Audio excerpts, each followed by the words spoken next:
How do you stop binge eating? My lived experience and some actionable steps for you to take so that you can start planning your life today without that big dark cloud of binge eating hanging over you. Welcome to The Way the Cookie Crumbles, a space where we discuss binge eating and how the fitness industry has neglected this space in between dieting and eating disorders, and we're now left with a gap that is completely left alone. Who is there to support you if you are struggling with binge eating behaviors but you don't quite feel like you need a diagnosis or like you're struggling so much that you should get medical help? The Way the Cookie Crumbles is a podcast that's going to help you understand more about your binge eating, and our cookie program is something that you can get involved in and be a part of and finally stop binge eating instead of feeling really restricted by it, missing out on opportunities, not enjoying your social life with food, not enjoying your social life with friends and family and loved ones because you can't feel present with them. Anyway, back to the script. I am here today to explain a little bit about how I stopped binge eating and how it started for me. Given that you're here, I can kind of guess and understand that you are extremely frustrated with this cycle. You know that you could just stop if you could make those decisions, but in the moment, that's not what happens. And night after night, day after day, week after week, you find yourself binging again, you feel powerless to stop, and it gets more and more frustrating because you know how illogical it is. I want to let you know that it's not illogical. You're stuck in a cycle that's extremely hard to break unless you have the right support. I'm going to show you a quick graphic now. Now, if you're at that start point, if you make some very small changes and very small decisions that just change the angle of your direction, your endpoint becomes a completely different destination. And that's what I want to prove to you today. I want to show you that with a few small tips, you can start to make that progress, to make that shift in direction that points you towards your life without binge eating. I know at the moment you're probably struggling with a really strong and violent internal battle. On the one side, you want to do the best by your body, you want to be healthy, you want to make those good decisions, but on the other side, you've got this urge to binge that keeps creeping up on you and you don't know how to stop it, and you feel powerless to make any changes to your behavior in that moment. I understand how it feels because I was there for almost 10 years. I thought that my life was something that I was going to have to live with binge eating forever. And I thought it was something that was going to be in my life until the end. I thought I wasn't going to be able to break out of that cycle because I felt so powerless to any kind of change. Now, that is not the case, and you can work it out. You can start to make those decisions easier. Some people might say to you to try and white knuckle through it. A lot of people will have you stick to a diet plan during the day or get you to track your calories so that you know you're eating enough during the day. But then what? It gets a little scary because you feel like increasing your calories in the day, increasing your meals in the day is going to increase your overall consumption. It might do in the beginning, and I'm going to be completely honest with you there, but that doesn't mean to say that all the fears and worries that you have about what could happen if that's the case are going to come true. What I want to propose is that you make some small tweaks that are not to do with your diet, that are not to do with your food intake, but start to reframe your mind entirely. I don't want you to be white knuckling through this. What's going to happen when you start to learn these techniques is you will be able to make decisions more easily. Your emotions and thoughts will come up, but you'll actually want to make a decision that's more aligned with who you are and not aligned with your binge eating. It wasn't quick, easy, or straightforward to stop binge eating, and there was ups and downs. But I did overcome it, and I want you to believe in yourself and know that it is possible. I know that right now that might be difficult, but you're here. You're listening to this information. You're starting that path. You're starting to change those degrees in terms of where you're heading and start to head towards that new destination that is life without binge eating.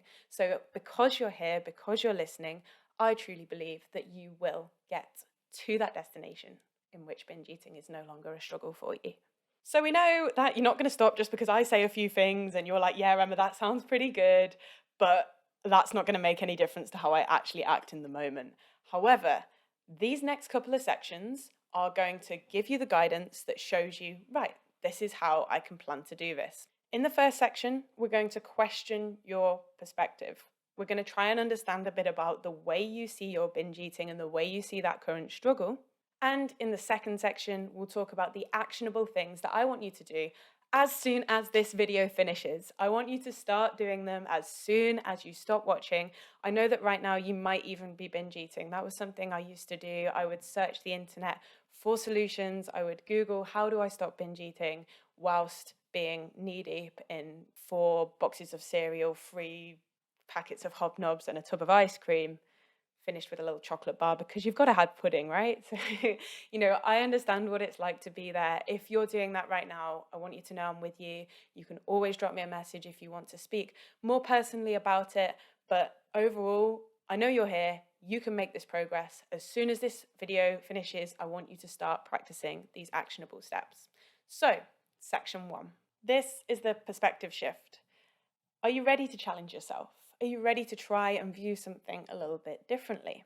The first question I want you to think about, and pause the video if it helps you have some more time, there is no rush here. What do you actually want from your body in a physical sense? I need you to be really, really honest here. Lots of people will say that wanting fat loss, having fat loss as an aim while trying to stop binge eating is wrong. Well, I'm here to say that it is not wrong. You are completely valid in that desire because of the way society works, because of all the pressures that were put upon us. To lose weight seems like something we should be aiming for. Now, whether that's something that's going to continue to be a motivator in this journey, that's not what we need to worry about right now. If that is something that you have a desire for, you need to address it. You need to think about why that is and understand it. What do you want to be capable of doing? It might be something in the gym. It might be new lifts. It might be competing in competitions. It might be hanging out with your family and feeling really energetic. It might be being able to race your little sister. It might be able to, go on a hike with your parents, or go on a hike with your younger siblings or your cousins, and just have fun with every single day. It could be anything at all. It could be sport related. It could be, oh, what could you want from your body? It could just be able to dance and keep dancing for hours and hours and not feel tired. It could be anything. Think about what you actually want your body to be physically capable of doing. Equally, just keeping you healthy and active until old age is a very, very valid want from your body. What do you want from your body physically? Well, I want you to write them down. If you've got a notepad or something, or in your phone or whatever, just try and write down those points and then ask yourself why behind each of them. Why do you want to lose fat? Why do you want to stay healthy until you're older? Start to write down those whys. Start to really understand the motivation behind what you're currently understanding to be your goals. If you write something down and you can ask why again, try to do that. For me, some of my goals in the past have been CrossFit related, because I love to train CrossFit, and my goals have been competing RX, which means like doing it with all the big girls, doing it with the girls that lift the heavy stuff, and also hitting some new PRs on my lifts. That's been my why. Previously, my why had been to lose weight or to look more toned. All of these kind of goals are very valid feelings, but you just need to start asking the whys behind them. So back when my goal was weight loss, why did I want to do that? And I started to realize that why wasn't something that was really coming from within me.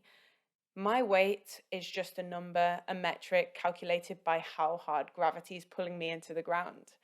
Why did that matter to me so much? Why was that something that was impacting me, impacting my happiness every single day?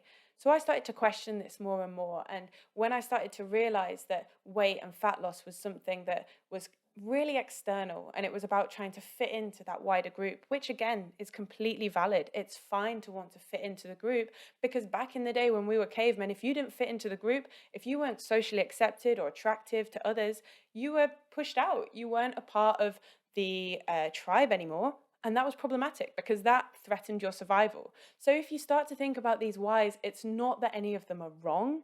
It's just important to understand where they've come from. My current goals of my CrossFit stuff, I want to be able to do that because I love the sense of achievement it gives me. I want to see what my body's capable of and see how far I can take it. So starting to think more and more about those whys, more and more about the feelings that you're going to get from achieving that thing, is what I want you to do here. Now, second one, everybody has an internal narrative. Everybody. What is going on in your head? Like the kind of thoughts that you're having, the things that you don't say out loud, but you have a little voice saying to you in your mind.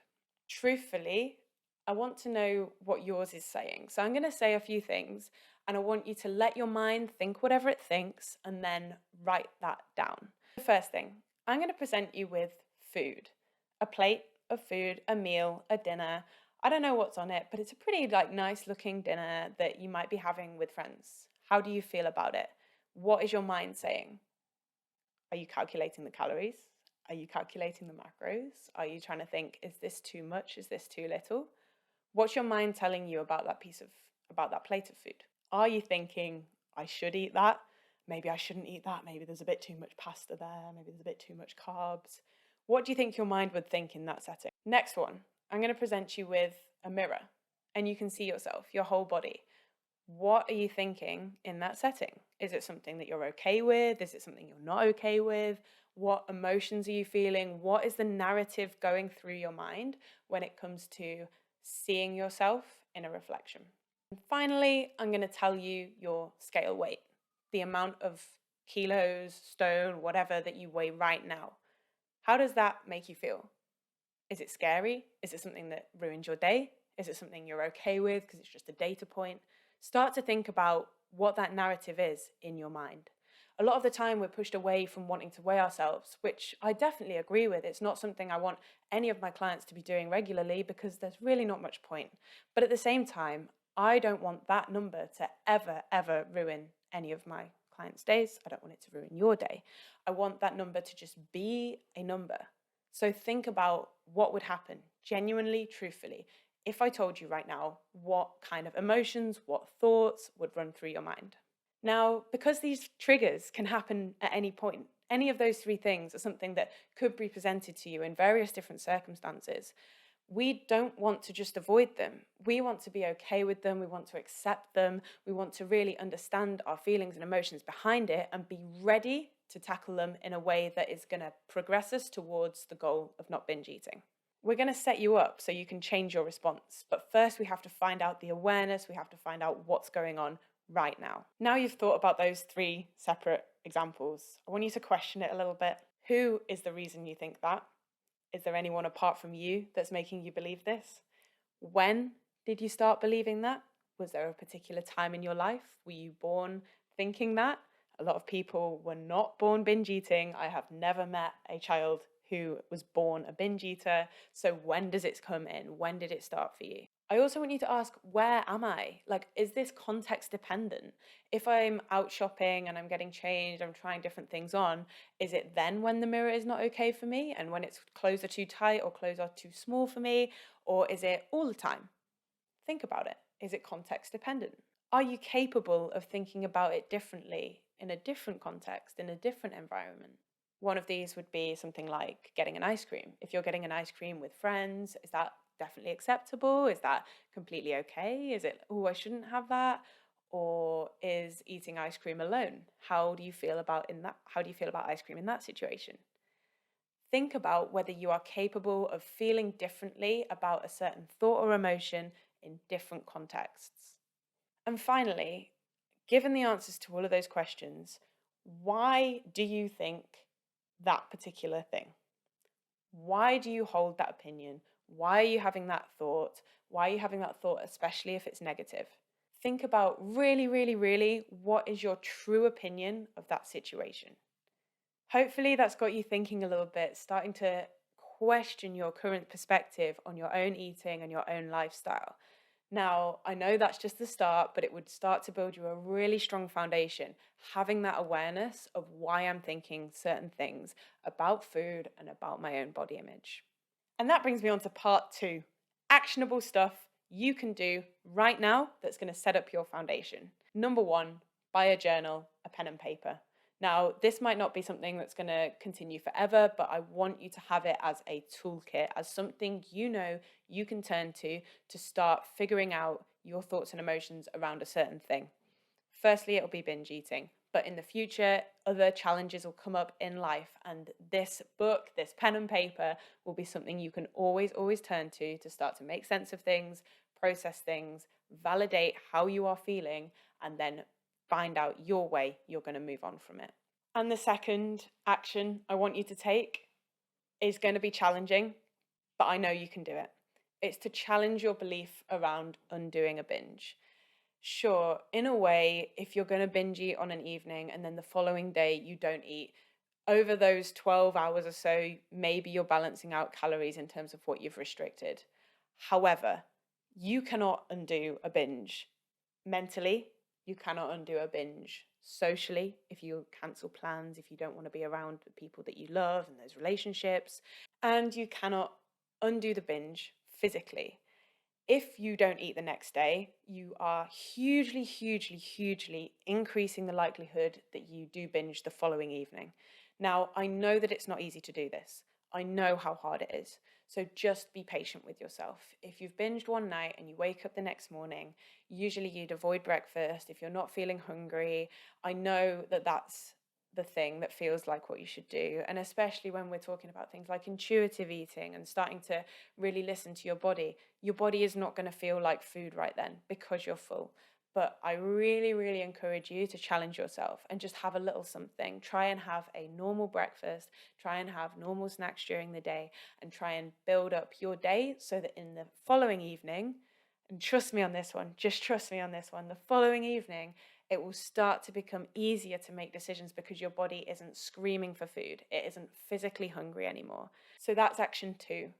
Stop believing that undoing a binge is possible and start to adequately fuel your body after binge eating. So it's just those 2 actions for now. First one, grab yourself that journal. Start with the things we've spoken about today. Start to ask questions. Start to ask why you're feeling certain emotions around certain times. And secondly, fuel yourself adequately post binge eating. I know this is just the start, but if you can do those 2 things, you're building a fantastic foundation to your life without binge eating. They're 2 of the most powerful things you can do, and I want to hear how it goes. Message me, tag me, drop me an email. I'll leave all the links in the description below. If you're giving something a try and you want to post it on socials, if you're starting an account or something like that, feel free to do that as well and tag me at Emma Cookie. I really love to hear your stories and how things are going for you. And regardless of whether you decide to join the Cookie program as a client or a member, which would be really exciting, I'd obviously love to see you there because I know that that's when we can take you from where you are now to not binge eating and not having it as that stressor in your life.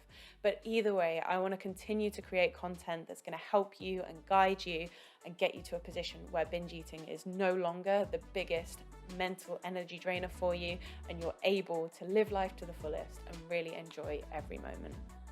Well done for listening this far, especially if you're in the middle of a binge. I hope that you're doing okay. Please know that you are always welcome to reach out and we can always discuss what's going on and start to get you into a position where you're no longer feeling held back by binge eating. If you have any questions or thoughts, please do drop them in the comments, and otherwise I will see you in the next one.